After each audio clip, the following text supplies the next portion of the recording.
Bienvenidos a los básicos del arte. Soy Beca Duncan y hoy vamos a platicar sobre un ícono de la arquitectura moderna que lamentablemente ya no existe: el Hotel del Prado.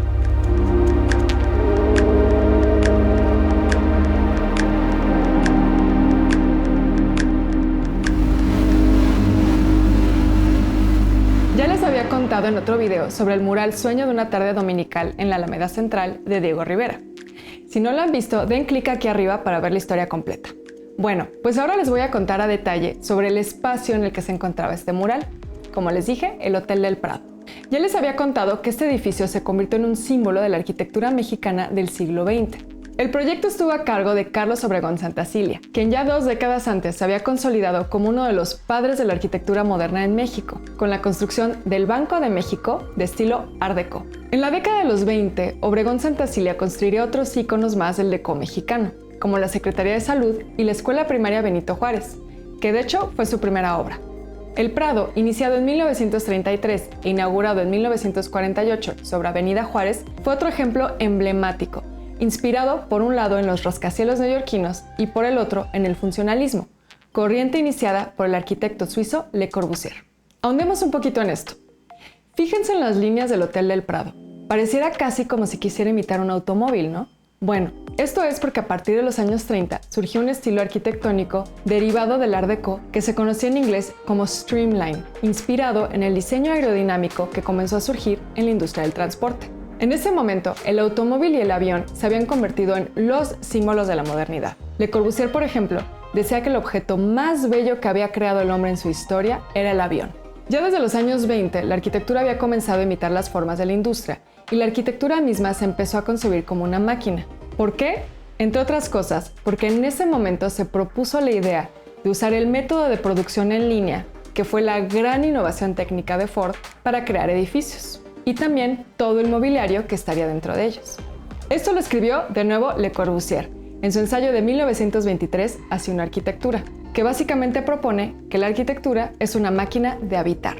Hoy en día esto no nos suena muy extraño, pues es muy común que se hagan edificios con piezas prefabricadas, pero en esa época era bastante revolucionario. Aunque bueno, en realidad esto había surgido desde 1851, cuando Joseph Paxton presentó su famoso Palacio de Cristal en la Exposición Universal de Londres. Si esto no les suena, seguro la Torre Eiffel sí, pues para construirla, Gustave Eiffel imitó el sistema constructivo propuesto por Paxton. Otro personaje del siglo XIX que influyó en todo esto fue Adolf Loos, arquitecto austriaco, quien decía que la ornamentación era un crimen, pues no servía para nada. Le Corbusier retomaría esto también para proponer que la forma debe seguir a la función. De ahí surgiría su corriente funcionalista, que rápidamente se extendería por el mundo a través de su Congreso Internacional de Arquitectura Moderna. La intención del funcionalismo, de nuevo, era que la arquitectura fuera tan eficiente como una máquina.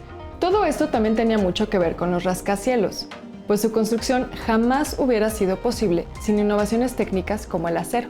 Y el acero era precisamente el material que se usaba para producir coches, lo cual nos regresa de nuevo al diseño Streamline. Piensen, por ejemplo, en el famoso edificio Chrysler de Nueva York. Justo parece un coche de esta marca, ¿no? Bueno, pues todas estas ideas se respiraban en el ambiente del arte y la arquitectura cuando Obregón Santacilia proyectaba el Hotel del Prado.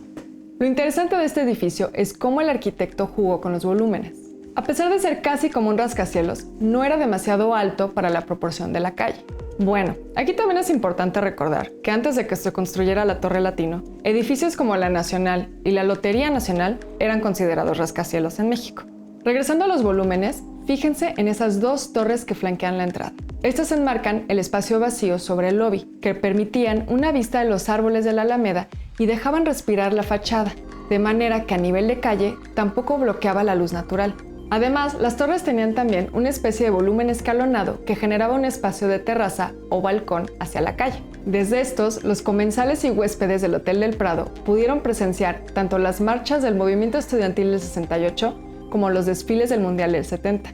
Sus materiales fueron otro elemento que lo convirtieron en un ejemplo paradigmático de la arquitectura moderna mexicana. De concreto, metal y ladrillo, contrastaba con las construcciones de cantera y tezontle que históricamente dominaban el paisaje de la Ciudad de México. Regresando un poquito al tema de la industria y la fábrica, es por estos mismos materiales que la gente decía que los 2 cuerpos del hotel parecían latas de sardina. Esto los hacía ver entonces como una pieza producida en una fábrica. Para hacerlo aún más moderno, en su primera planta inauguraron el cine Translux, justo en la época dorada del cine mexicano. Este además usaba la última tecnología de proyección, de donde deriva su nombre. Lamentablemente la historia del Hotel del Prado sería bastante corta, pues se derrumbó con el sismo de 1985. Como siempre, su caída se debió a la corrupción y las malas decisiones de sus dueños, quienes decidieron agregar 2 pisos más para las habitaciones del personal de servicio, a pesar de las propias advertencias de Obregón Santacilia. El arquitecto sabía que la estructura no aguantaría ese peso extra. Los dueños le respondieron expulsándolo del proyecto.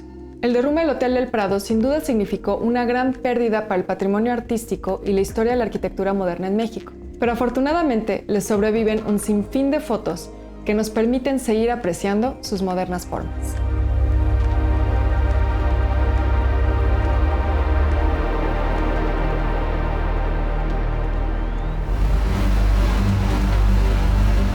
Soy Beca Duncan y esto fue Los Básicos del Arte.